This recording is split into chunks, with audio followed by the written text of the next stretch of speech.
The moment my daughter slid the papers across the kitchen table, something inside me cracked. Those signatures weren't mine.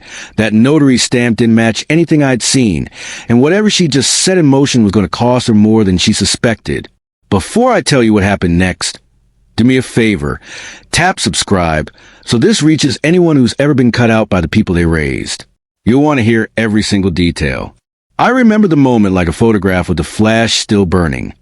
Late morning light slanting through the blinds, the kettle hissing in the background, and Claire sitting opposite me with a manila folder so neat it looked like it came from an office supply catalog. Mark, her husband, leaned against the counter with that calm, practiced look people use when they've decided the conversation is scripted and they've already rehearsed the right pauses. Claire opened the folder, slid a page across the table, and said, as if reading from a memo, "We had the deed consolidated and put into a trust. It'll make everything simpler. It's better for everyone." Those words landed strange in my ears. Trust, simpler, better. Terms that should feel protective sounded clinical, like the language of a contractor quoting demolition costs.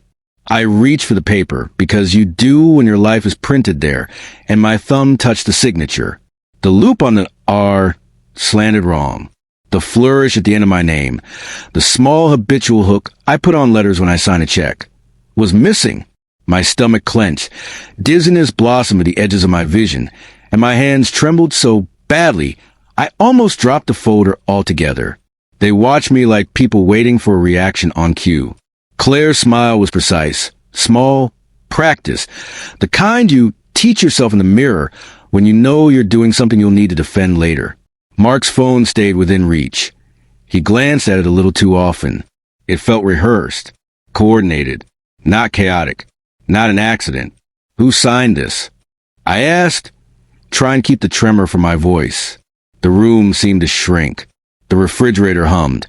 The grandfather clock in the hall clicked on schedule like an indifferent witness. "We had a notary come by and make everything official," Claire said, her tone buttery. "You don't need to worry. We'll add a clause so you can keep living here. This is just about streamlining things." The lie was soft, but it had teeth. My first thought wasn't how much money had been moved or how complicated deeds could get. My first thought was that the people who carried me to the hospital when I broke my wrist, who learned to change a flat tire with me in the driveway, whom I'd read bedtime stories to, those people had planned to do this without me. The sensation was absurd and sudden, a childlike image of being taken out of a family portrait and set on the mantel, as if I were an ornament. My pulse went loud in my ears. I felt the old, humiliating heat of shame. How had I not seen the signs? The tremor in my hands tightened into a fist. But beneath the shame, something colder stirred. A precise, bright awareness that this was deliberate. The phone by hand, the neat folder, the lawyer's language. These were the marks of a plan. It caused a slow, furious clarity to take root in me. What would you do if the person who learned to tie her shoes on your knee slid a paper across your table and pretended it was for your good? How far would you go to prove you still belonged in the life you built? Before I continue, seriously, if you haven't already, hit subscribe. One click helps this story reach someone who needs to know they're not crazy when the people they love try to erase them. Claire's face softened in the way people practice compassion, in front of mirrors. "It's just to protect you, Mom," she said. "We only want to make sure nothing goes wrong later. You shouldn't have to worry about these things." Her hand brushed the edge of the folder in a casual way, the kind of touch that hides the fact you've memorized someone else's schedule. I noticed then a small detail that didn't make sense, a sticky note tucked into the folder with a phone number and the initials HN written in the corner. I had never seen those initials before, and something about the handwriting, the small, deliberate loops, looked like other notes I'd found on Mark's desk weeks ago when he thought I wasn't looking. My throat went dry. The room's air felt thick, like something had been poured over the conversation to muffle the sound of my protest. I felt dizzy, the world blur for a heartbeat, then sharpen again. Adrenaline did a strange thing. Where fear should have frozen me, it clarified. I could almost see the map of their plan. Meetings, notary, bank, an arranged affidavit, stacked into a tidy pile. Claire reached out as if to soothe me. We thought it would be best if you didn't have to deal with, she began. Deal with what?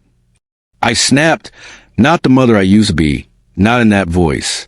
I surprised myself with the edge in it. Your paperwork does not belong on my table without my consent. You didn't sign any of this with my knowledge. They bristled as if at a practice cue. Mark straightened, the disinterested look slipping. Mom, we're not trying to push you out, he said too quickly. We're trying to help. You don't always remember things like you used to. There was the classic pivot. Your concern becomes evidence of decline. My hands tightened on the table.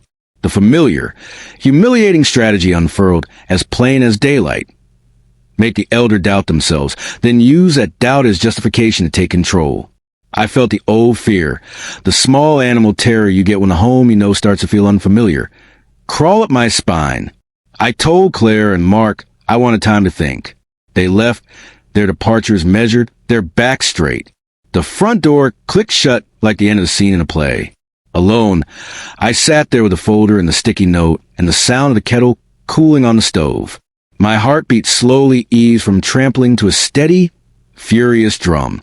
I felt small and furious at the same time, like a person who'd been made little and had decided not to accept the shrinking. I called Ruth, the neighbor across the street who'd been a secretary in a small law office, and who kept a mind like a filing cabinet. Ruth arrived in 20 minutes with a thermos of coffee and a look that said she'd read the room before she'd even stepped through the door. She took one glance at the folder and then at me and didn't ask for permission to sit down. We'll get it right, she said, and there was no drama in her voice. Only the kind of certainty that makes plans. We started small. We always start with betrayal. The obvious places. Drawers. The shoebox where I kept old receipts. My old checkbook with signatures I'd made in the margins while balancing the house accounts. Ruth noticed the things I didn't. A return letter in a mail pile with an office stamp.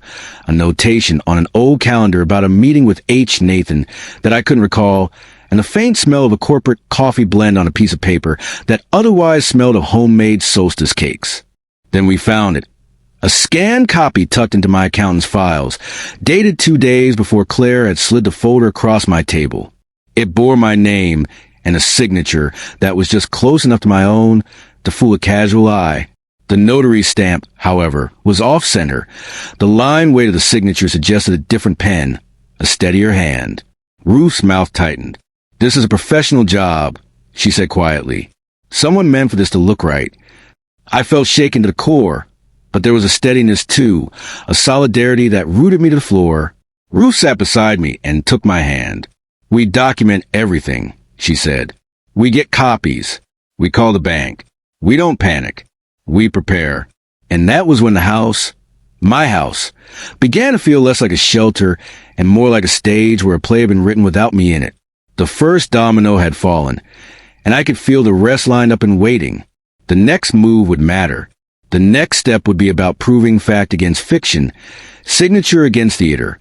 I squared my shoulders, felt the old lightness of resolve settle into my bones, and realized that whatever I did next, I wouldn't do it alone. That's when I understood this was not a small betrayal. This was an organized theft of my life's work, and it was only the beginning. I stepped into the living room like I was walking into a crime scene. The late afternoon sun leaked to the blinds in thin, sharp lines, dust floating in the air like tiny witnesses. Everything felt too quiet, too staged. Even the house, my house, seemed to be holding its breath. Emily sat on the couch with her legs crossed, one hand draped over the armrest like she owned the place. Her posture was too relaxed, too rehearsed. She didn't even pretend to look surprised when she saw me clutching the papers. "Dad," she said, slow and careful, like she practiced a tone in the mirror. "You're home early." That single sentence made the hair on the back of my neck lift. My daughter always talked fast, always walked fast, always thought fast. Emily never used slow, measured words unless she was hiding something. I didn't sit, didn't blink. I just held up the forged deed. "What is this?" She didn't even flinch. Instead, she exchanged a glance with someone standing behind her, and only then did I notice movement in the corner of my eye. A man leaned against the wall, arms folded, wearing a cheap suit 2 sizes too small. I'd seen him once before. Emily's fiancé, Tyler. The boy who always avoided eye contact, like he was afraid I could read his thoughts. He straightened up, cleared his throat, and stepped forward with forced authority. "It's a formality, Mr. Thompson. Just some paperwork your daughter wanted to help you with." "Help me with?" My stomach dropped again, deeper this time. "You forged my signature." Emily's smile tightened. "Dad, no one forged anything. You probably signed it and forgot. You've been overwhelmed lately." Overwhelmed. The word hit harder than the forged deed itself. It was the same line my son used on me last winter when he tried to convince me I'd already paid his car repair loan. It was the same line my nephew used when he tried getting into my bank account to help set up online access. It was the same line people use right before they decide someone doesn't deserve their own autonomy. Emily folded her hands neatly in her lap, her voice syrup-sweet. "No one's blaming you, Dad. These things happen at your age." At your age. My throat tightened. My chest prickled. I wasn't old. I wasn't confused. And I sure as hell wasn't signing my house over to anyone. Especially the daughter who'd barely visited me in months unless she needed money. Something clicked in my head. A soft, cold click, like a lock turning. "Emily," I said quietly, "this isn't just a misunderstanding. Someone went into my personal files." Her eyes flickered. There it was. Fear. Quick. Sharp. Barely noticeable. But real. Tyler stepped between us, lowering his voice. "Look, Mr. Thompson, there's no reason to get upset. The house is better off with someone who can manage it responsibly. You should think about your health." "My health is fine." "Is it?" he asked, tilting his head in mock concern. It took everything in me not to grab the kid by the collar. Emily stood and reached out like she was trying to comfort a confused patient. "Dad, please don't make this harder. Things will be easier if you cooperate." Cooperate? My heart thudded in my chest, loud, uneven. Something wasn't just off. Something was deeply wrong. The room felt colder. My hands trembled, but it wasn't fear now. It was clarity. For the first time in years, I really saw my daughter, saw the entitlement in her posture, saw the calculation behind her eyes, saw the stranger she'd become. And in that moment, one heavy truth dropped into my gut. I couldn't trust her. Not anymore. Maybe not ever again. My voice came out rough. "Emily, what did you do?" She blinked fast. "You're imagining things. Let's sit down and talk. You're tired. You just said I'm confused. Maybe incapable. Maybe unfit." The silence that followed said everything. Tyler cleared his throat again, but Emily shot him a look, stopping him. Her face changed just a little, but enough. A crack in the mask. That's when the sound of my own heartbeat filled my ears, and something inside me whispered, cold, certain, "You can't face this alone." And I knew it was right. I needed help. Someone who saw what I was seeing. Someone who wasn't blinded by blood ties or fake concern. Someone who could help me uncover whatever this really was. Because this wasn't just a forged paper. This was the first move in a plan. And I had no idea how far they were willing to go. But I was about to find out. I left the house without another word. The forged deed crumpled in my fist like a lifeline. The air outside felt colder than it should have. Like the world knew something I didn't. My hands were still shaking as I got into my truck. But I didn't start right away. I just sat there, staring through the windshield, trying to swallow the reality that my own daughter had looked me in the eye and lied without blinking. I couldn't face this alone. The thought echoed again, louder this time. There was only one person I trusted enough, someone who'd seen me at my worst, who knew when I was losing it and when I was dead on right. My neighbor, Mark. Mark had been my friend for 20 years. Ex-cop. No nonsense. Sharper than he looked. He'd retired early after back injury, but never lost that investigative instinct. If anyone could help me see the truth in front of my face, it was him. I drove straight to his place. He was in the driveway, wiping down his motorcycle for the third time that week. When he saw my expression, he dropped the rag immediately. "Jesus, John, you look like you saw a ghost." "Worse." I managed. I saw my daughter. He frowned. That bad. I handed him the wrinkled deed. He smoothed it out on the hood of the bike and scanned it with the speed of someone who'd looked over thousands of documents in his career. His brow furrowed. Then his jaw tightened. John, this signature ain't yours. I know. And these initials, not close. Whoever did this didn't even try to match your hand. I know. And this notary stamp doesn't match local registries. Looks like they printed the seal. Amateur job. A cold wave ran through me. So this is forgery, he said flatly, full-blown, and stupidly sloppy. They expected you not to notice. I swallowed hard. Hearing someone else say it made it real, too real. Mark looked at me, really looked, and saw the fear behind my anger. What happened?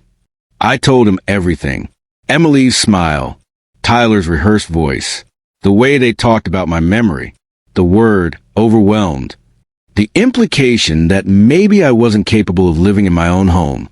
Mark didn't interrupt once, didn't blink, but with each detail, his eyes narrowed more and more.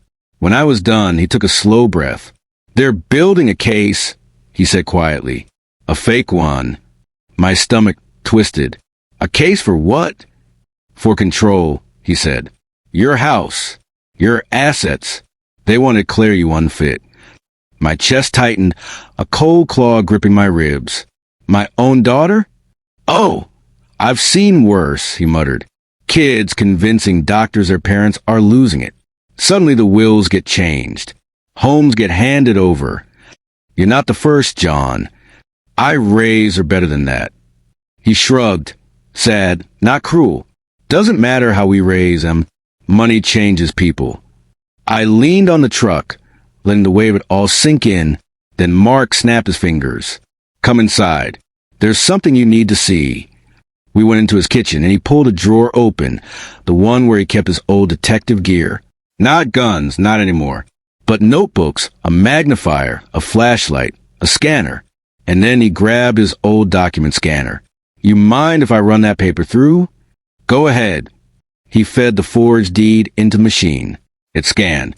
It beeped. It calibrated. Then Mark leaned over the monitor and frowned. John, look at this. He zoomed in way in on the signature. The screen showed clear pixelation, obvious digital artifacts. Whoever signed this didn't sign it with ink, he said. They copied your signature from another document and pasted it in. My breath caught. They digitally stole my signature? He nodded and did a crappy job of blending it. But here's the part that matters. He ran another scan, this time comparing it to a copy of my legitimate signature Mark had on a receipt from last year's barbecue fundraiser. The machine highlighted the differences in bright red. Mark let out a low whistle. A judge won't need 10 seconds to throw this out. A rush of relief hit me. Only a moment. Then dread settled back in. If this is just one piece, I said slowly, how much else have they done behind my back? Mark didn't answer right away. He opened another drawer, this one full of notebooks he'd collected from neighborhood security meetings. You're not going to like this, he said carefully. But 2 weeks ago, someone was spotted leaving your place when you weren't home. My heart stopped. Who? Description fits Tyler. Tall, skinny, cheap hoodie, nervous. Neighbor across the street saw him. Didn't think much of it then. A chill crawled up my spine. So they had been in my house before, going through my files, learning my routines, getting bold enough to forge paperwork. What would you do, John? Mark asked quietly. If your own kid tried to make you disappear from your own home? I closed my eyes, feeling the weight of that question, because suddenly the betrayal was bigger than a signature, bigger than a forged deed. This was a plan, a long one, a quiet one, a dangerous one, and this was only the first crack. I opened my eyes and met Mark's steady stare. We need to find out everything, I said. Every document, every file, every lie. Mark nodded once. Then buckle up, he said, because things are about to get a whole lot uglier. And that's when his phone buzzed. He glanced at the screen, then froze. John, you need to see this. He turned the phone toward me. It was a text from another neighbor. Emily and Tyler just parked at your house. Looks like they're waiting for you. My stomach dropped. The situation hadn't just started. It was already exploding. Mark's phone was still glowing in his hand when I felt the first true spike of fear since this whole thing started. Not the kind of fear that makes you freeze. The kind that makes your instincts sharpen, your blood run cold, your mind split between fight and flight. Emily and Tyler were waiting at my house. Waiting. That word stuck in my chest like a thorn. I swallowed hard. What do they want now? Mark pulled his jacket off the chair, slipping his arms through it with mechanical calm. The kind of calm I'd seen him use back when he was a cop responding to domestic calls. He grabbed his keys. We're not going in blind. You'll stay behind me. Mark. No argument. If they're escalating, I'm not letting you walk into something alone. We drove back to my house in his truck this time. My heartbeat was loud enough I could hear it over the engine. My driveway came into view just as the sun dipped low, turning the sky a bruised orange. And there they were. Emily's car, parked crooked like she left in a rush. Tyler's beat-up sedan, idling, as if he expected a fast getaway. Both of them were standing on my porch. Emily had her arms crossed tightly, one foot tapping. Tyler was pacing, checking over his shoulder every few seconds.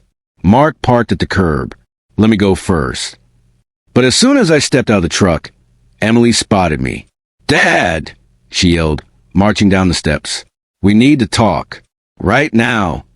Mark stepped between us before I could even open my mouth. You need to take a step back, Mark warned. Right now. Emily's eyes darted to the badge clipped inside his jacket. It wasn't active anymore, but she didn't know that. Tyler stopped pacing, suddenly stiff. Emily scoffed. Really? You brought him? Why are you dragging outsiders into family business? Forgery isn't a family matter, Mark said calmly. It's a felony. Emily's face went pale, then flushed red. I have no idea what you're talking about. Really? Mark handed her a printed scan of the digitally forged signature. Then maybe you want to explain why your father's signature is pixelated. She froze. Tyler stepped forward like he was ready to play the tough guy. Look, Mr. Thompson probably signed it and forgot. It happens. He didn't finish.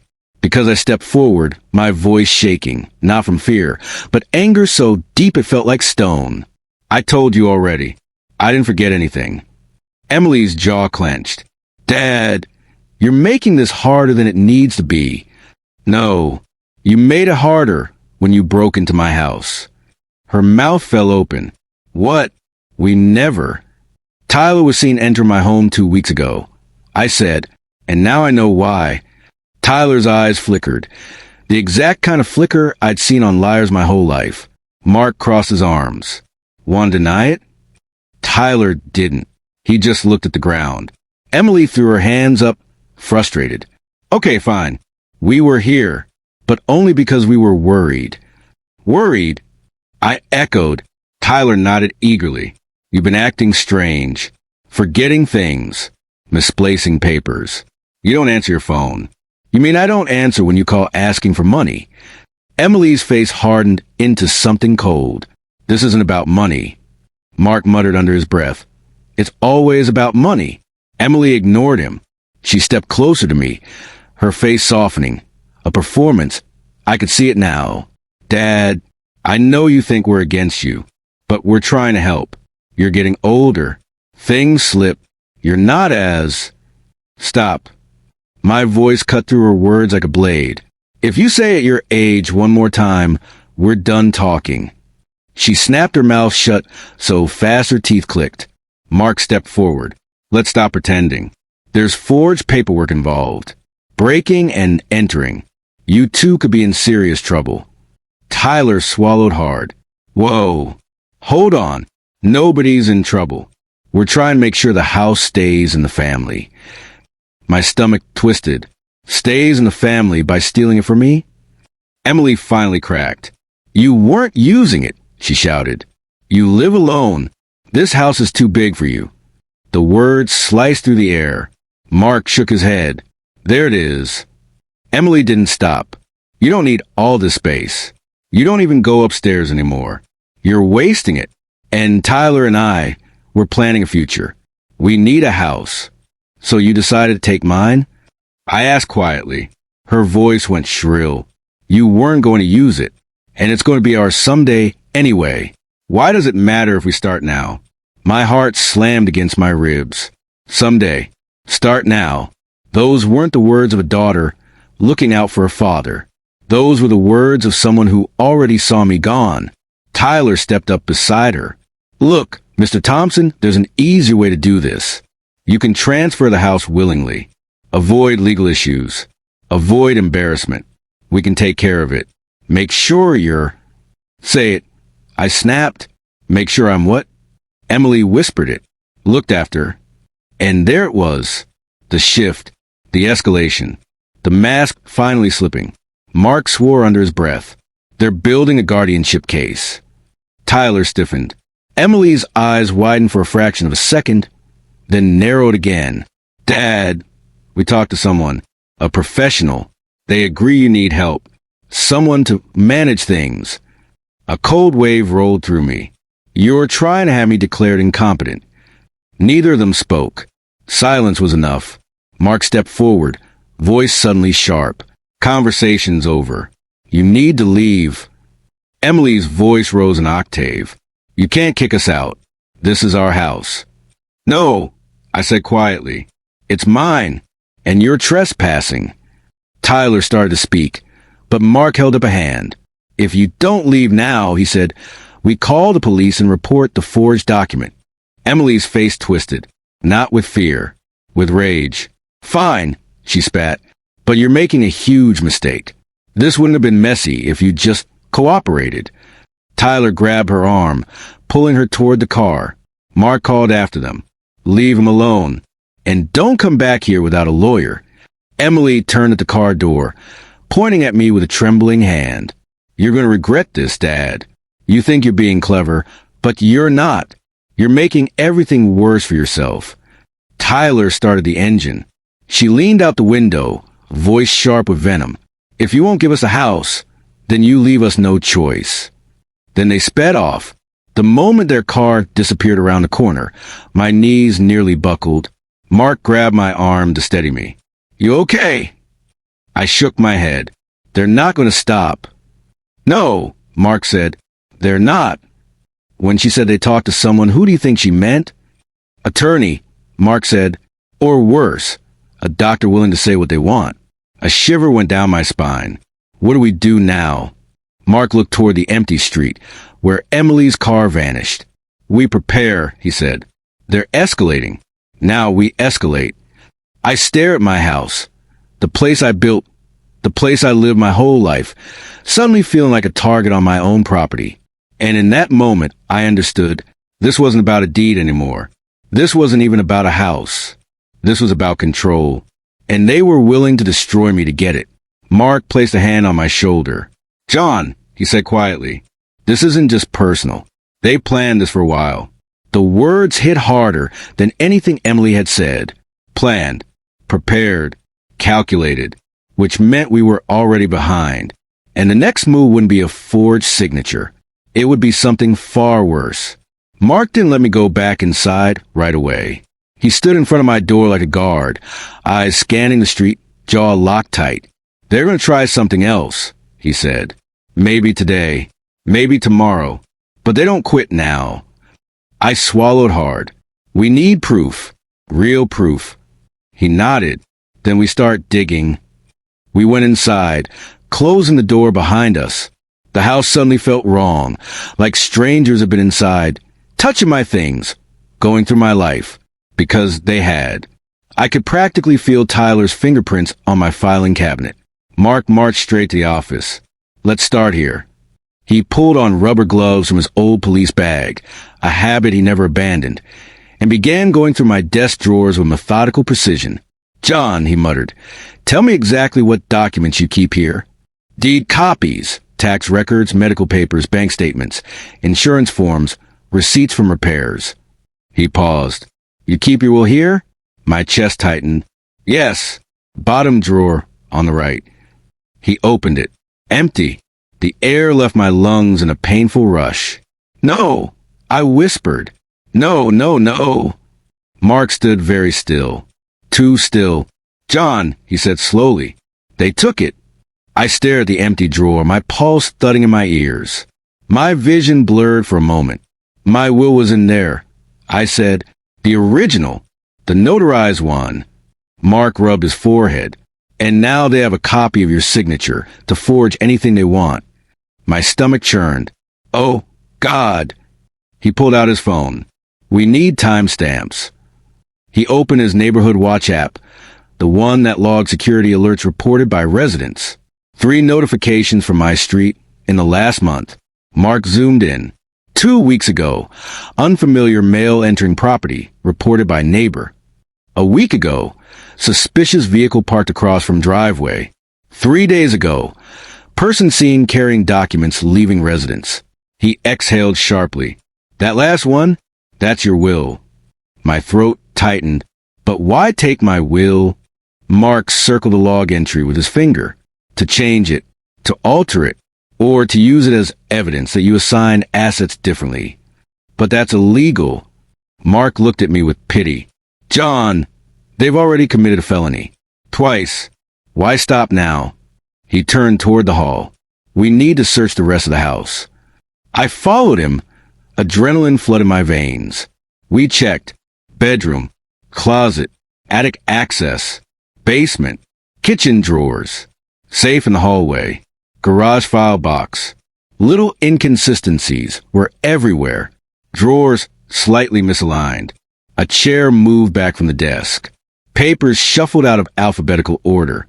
My insurance file placed on top instead of inside the cabinet. My browser left open on financial websites I hadn't visited. Mark pointed at the screen. "John, did you look up assisted living facilities recently?" "No." He clicked history.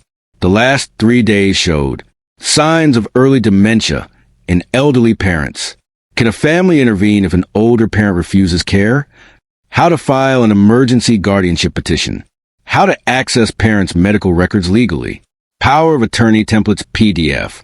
Selling property with incapacitated owner. My heart dropped. "They used my computer." I whispered. "And your Wi-Fi," Mark said. "They were researching how to take everything legally." I sat heavily at the dining table, feeling the weight of betrayal crush my chest. Mark exhaled. "John, we need more eyes. Someone who can trace digital footprints." I looked up. "Who?" He paced the room, thinking, then snapped his fingers. "Rachel, your niece. She's not some kid anymore. She does cybersecurity. She can find anything." Within 30 minutes, Rachel arrived, laptop under her arm, hair pulled into a tight bun, glasses reflecting determination. She hugged me quickly, then rolled up her sleeves. "Uncle John, start talking." Mark handed her the forged deed, the timestamps, and pointed to the browser logs. Rachel's fingers flew across the keyboard like a pianist hitting a climax. "Okay," she said. "First, someone log into your Wi-Fi using a device named Telephone." My jaw clenched. "Second, they try to access your online banking. 3 attempts, wrong password." A cold shiver ran through me. "They're testing boundaries," Rachel said, "seeing how far they can go." Mark interjected. "We need proof they access documents." Rachel nodded. "Give me 15 minutes. While she worked, I paced the floor, unable to sit still. It didn't feel like my home anymore. It felt infiltrated, contaminated. A crime scene dressed like a living room. After a while, Rachel's voice cut through the thick silence. "Found something." Mark and I rushed over. "Your external hard drive was plugged in 2 nights ago," she said. "Someone copied files. They transferred PDFs of your tax returns, pension documents, property records, and scanned signatures." My stomach dropped. "That's everything they need," Mark muttered. Rachel kept typing. "And they deleted the log so you wouldn't notice," she added. "But I recovered the metadata." She turned the screen toward us. A directory list filled the page. Will_original.pdf. House_original.pdf. Signatures 2020.pdf. Tax forms personal 2023.pdf. Insurance John Thompson.pdf. My will, my deed, my life, all copied, all in their hands. Rachel zoomed in on a line at the bottom. USB device name, Emily laptop.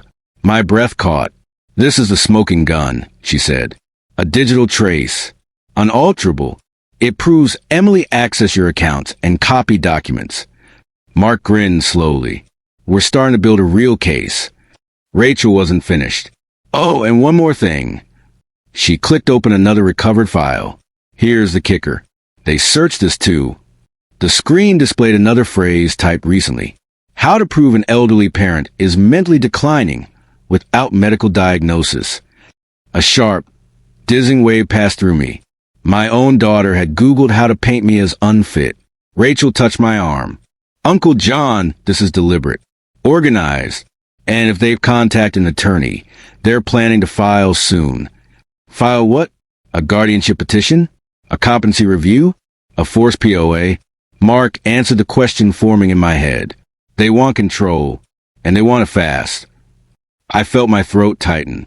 Mark, what do we do now? Mark didn't answer immediately. Instead, he picked up the forged deed again and set it next to Rachel's digital logs, the neighbor timestamps, and the browser history. This is no longer a family dispute, he said. This is premeditated. Rachel nodded. And dangerous. A chill ran down my spine. Dangerous how? People who go this far, she said softly, don't stop at paperwork. Her words hung in the air like smoke. Mark placed a firm hand on my shoulder. It's time. For what? Mark's eyes hardened. For us to fight back. He took out his phone, scrolling through contacts. Who are you calling? I asked. Someone I should have called before this even started. The voice on the other end answered. Mark spoke 4 words. We need your help. There was a pause. Then a voice replied. On my way. I stared between them. Mark, who is that? Mark looked at me, serious as a funeral. My old partner. The room felt suddenly colder. And that's when a frightening truth settled over me. This wasn't just paperwork. This wasn't just family. This wasn't just betrayal. It was war. And we were only just beginning to uncover what Emily and Tyler had really set in motion. Mark's old partner arrived just as the sky turned dark enough to blur colors into silhouettes. His truck rumbled up the street, headlights off, moving slow and deliberate like he was approaching a stakeout, not a suburban driveway. The truck door opened, and a man stepped out, tall, broad-shouldered, expression serious enough to cut through brick. Uncle John, he said, extending a hand. I'm Nate. Mark's told me everything. Mark muttered. Not everything. I wanted him to hear the rest with us. Nate's handshake was firm, professional, the kind that made you instantly aware you were in the presence of someone who'd spent years dealing with people capable of terrible things. He followed us into the living room, his eyes sweeping the place like he was mentally scanning for threats. You said forged documents, unauthorized entry, digital theft, suspicious searches. Mark nodded, and they took his original will. Nate stopped pacing. That alone, he said, is enough for a criminal case. My throat tightened. I don't want to send my daughter to jail. Nate didn't soften. With respect, sir, she's already sending you there. Just a different kind. Rachel closed her laptop. He's right, Uncle John. If they get guardianship over you, they'll control everything. Your home, your money, your medical decisions. They'll legally isolate you. Mark added. You won't even be allowed to hire your own lawyer. They'd do it for you. A cold tremor ran through my entire body. Nate pulled a notepad from his jacket. Before we get ahead of ourselves, we need to gather evidence. All of it. Every incident. Every threat. Every document. Already started, Mark said. Rachel pointed to her screen. We have digital logs, timestamps, device names, browser histories, recovered files. Nate nodded approvingly. Perfect. Now we need the human side. Witness testimony. Neighbors. People who saw them coming and going. Mark cracked his knuckles. I'll talk to the neighborhood watch folks. Rachel stood. I'll compile a timeline. Every event. Every lie. They were treating this like a tactical operation. Because it was. Nate turned to me.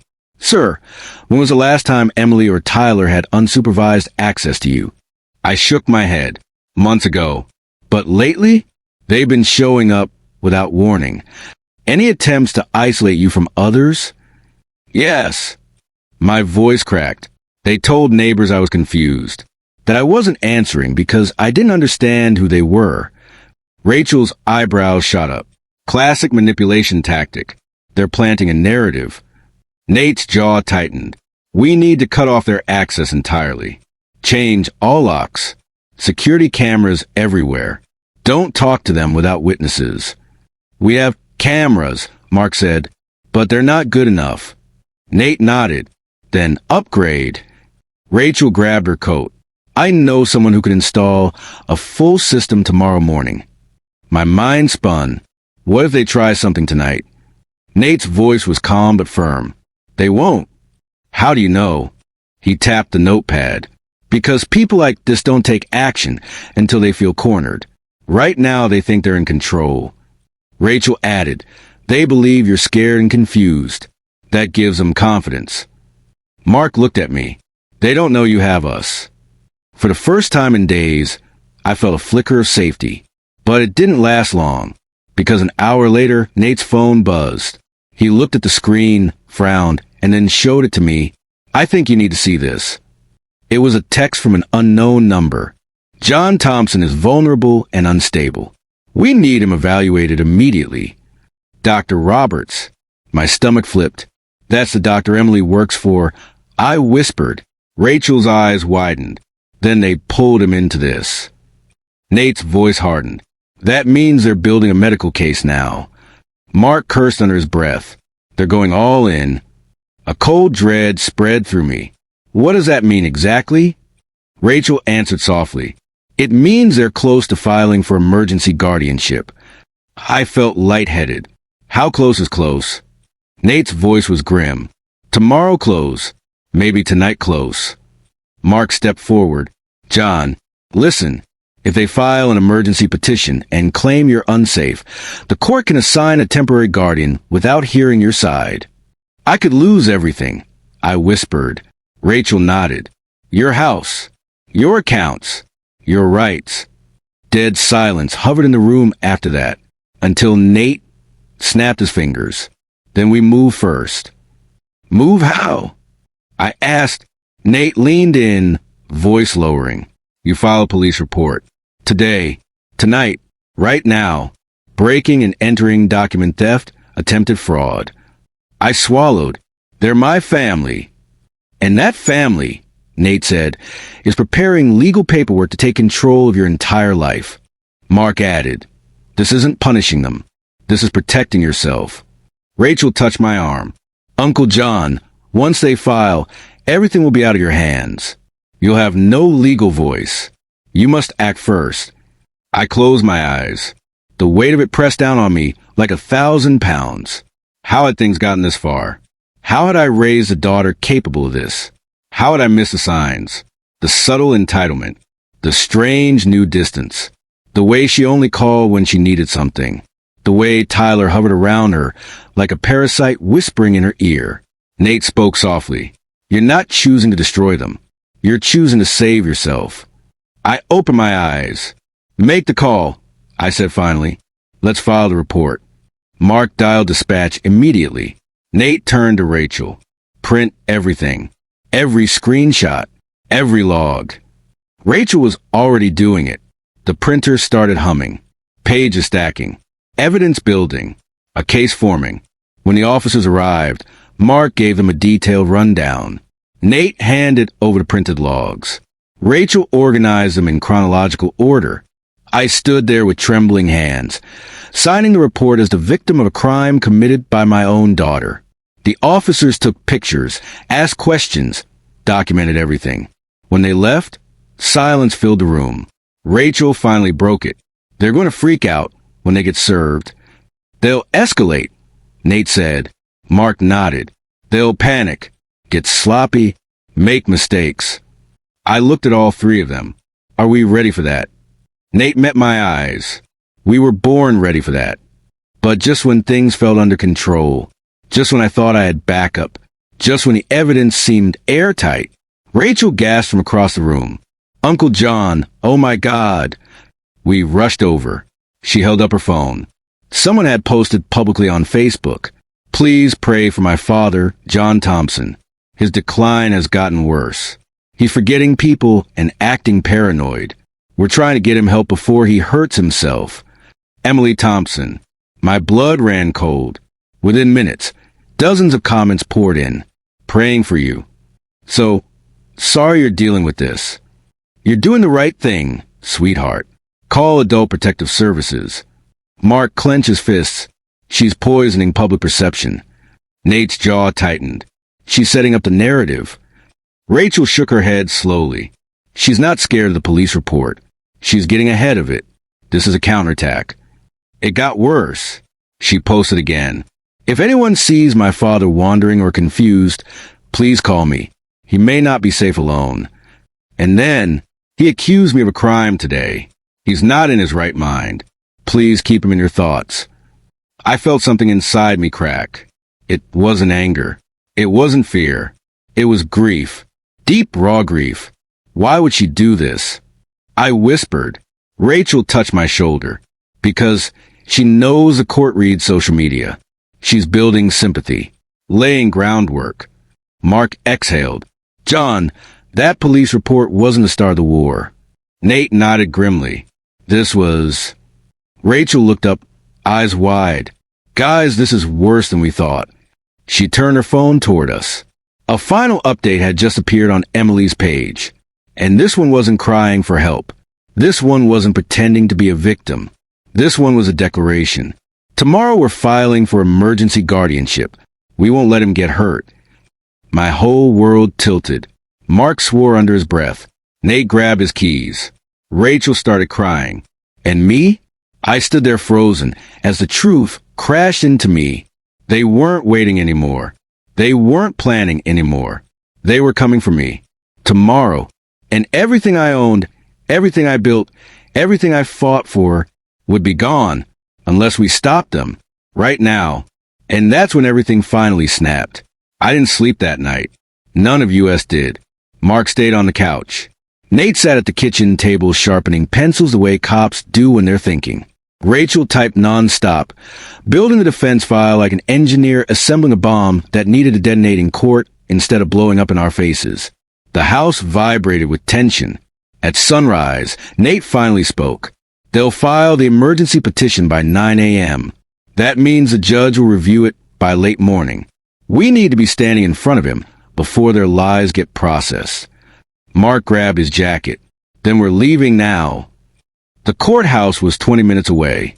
I'd never felt so small walking into a building in my life. The hall smelled like disinfectant and old paper, sterile, cold, indifferent, like a place where people lost battles quietly. But not today.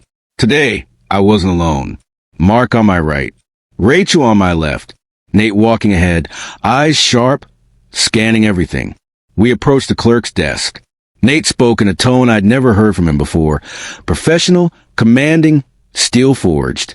We need an emergency audience with Judge Watkins. We're filing a counterpetition and protective injunction based on evidence of elder fraud and coercion. The clerk blinked. Emergency guardianship? No, Nate said. Emergency stop to a fraudulent guardianship. She typed quickly. Rachel handed over the massive file she compiled. Thick, tab, chronological, impossible to ignore. Your Honor is reviewing petition right now. The clerk said, filed at 8:32 a.m. Emily, Tyler, right on schedule.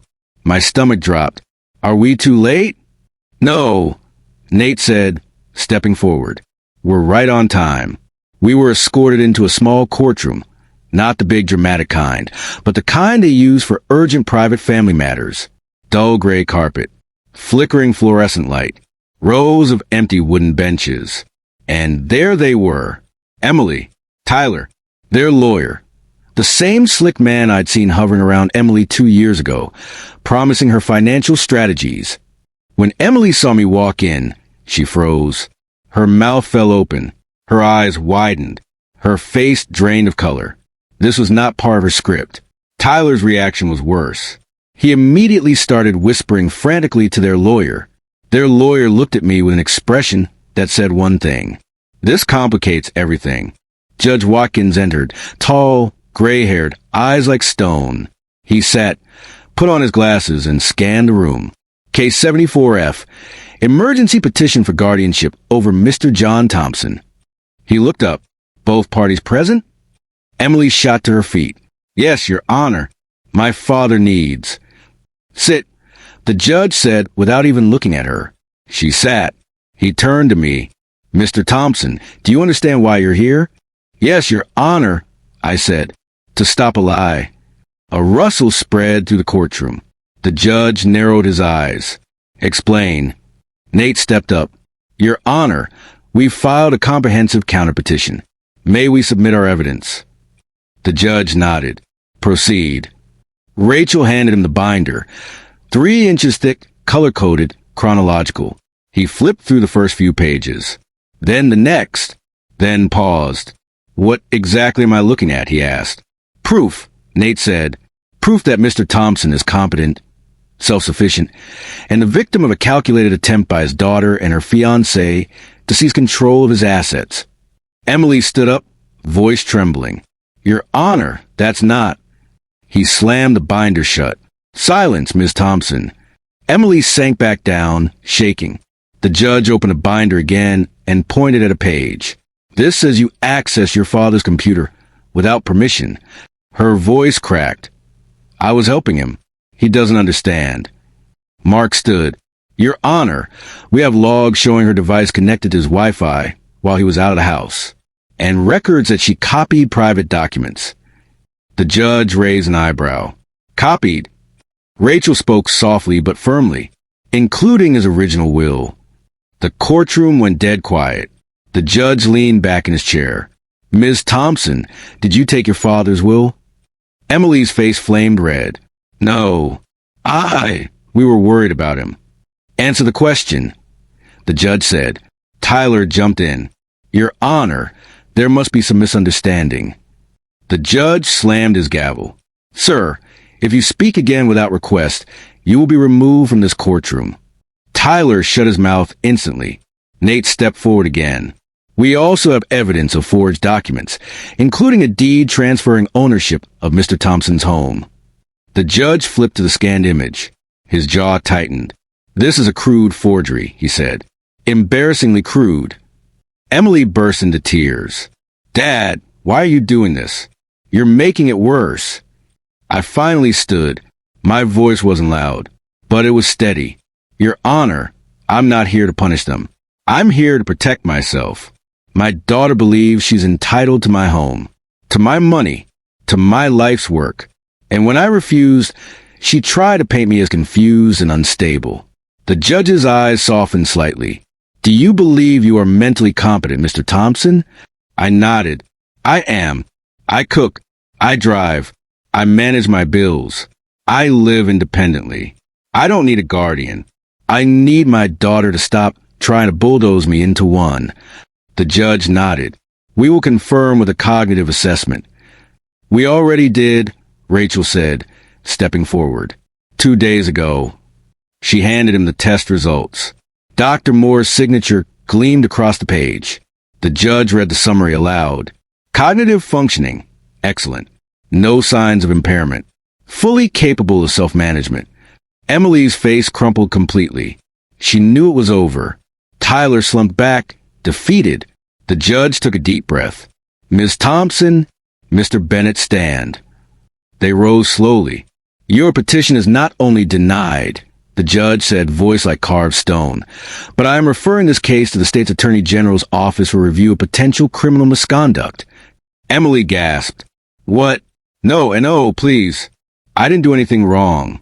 I was trying to help my father. The judge didn't blink. You attempted fraud. You accessed private documents. You manufactured instability where there is none. You attempted to seize control of assets not belonging to you, and you submitted false testimony to this court. Tyler tried to grab her hand. She jerked away. Your Honor, he whispered. This is too extreme. The judge pointed his gavel at him. Mr. Bennett, your involvement will also be reviewed. I suspect you played no small role in this. Tyler's face turned paper white. Emily collapsed into her seat, sobbing loudly. The judge turned to me. Mr. Thompson, do you require protection from these individuals? Mark whispered. Say yes. I took a breath. Yes, Your Honor. I want a restraining order. Emily let out a strangled cry. Dad, please. The judge nodded. Granted. Effective immediately. The bailiff stepped forward. Emily tried one last desperate plea. Dad, you can't do this. We're family. My voice broke as I answered. No, Emily. Family doesn't try to destroy each other. She stared at me, stunned. Then the bailiff guided her out of the room as she cried into her hands. Tyler trailing behind her like a guilty shadow. The judge gathered his notes. Case dismissed. Mr. Thompson, you are free to go, fully protected. He stepped away. And just like that, it was finally over. When I walked out of that courtroom, past the echo of Emily's cries, past the cold hallways where I'd feared losing my freedom, I felt something I hadn't felt in a long time. Air. Real air. Not dread. Not pressure. Not guilt. Just breath. Mark clapped a hand on my shoulder as soon as the doors closed behind us. You did it, he said. Not many people could have stood their ground the way you did. Rachel gave me a proud, tired smile. Most people break long before the final hearing. But you didn't. Even Nate, the man who'd seen hundreds of family breakups through his cop years, stopped in the hallway and looked me square in the face. John, he said quietly, you didn't survive this, you won it. But the truth is, winning didn't feel like victory. Not yet. Walking the parking lot, my hands shook in a strange, hollow way. Not from fear, but from the realization that something inside me had finally snapped free.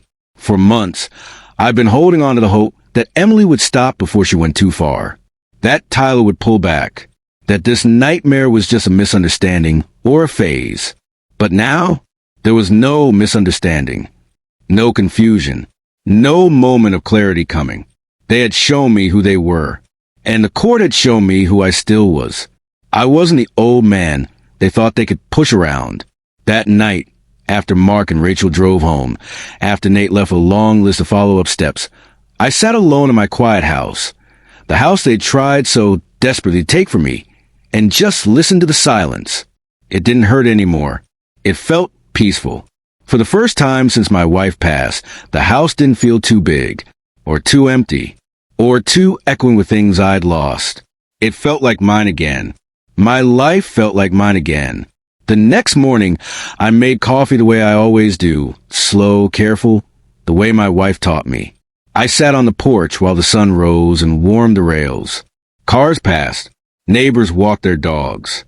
Kids ran toward the school bus with backpacks bouncing behind them. Normal life. Simple life. A life I almost lost because I trusted the wrong people too much. Later that week, something unexpected happened. A letter came. A real letter. Not typed, not from a lawyer, not from a bank. Just an envelope with shaky handwriting on the front. Dad. I stood there for a full minute just holding it. Inside, I found 4 lines written in rushed, uneven ink.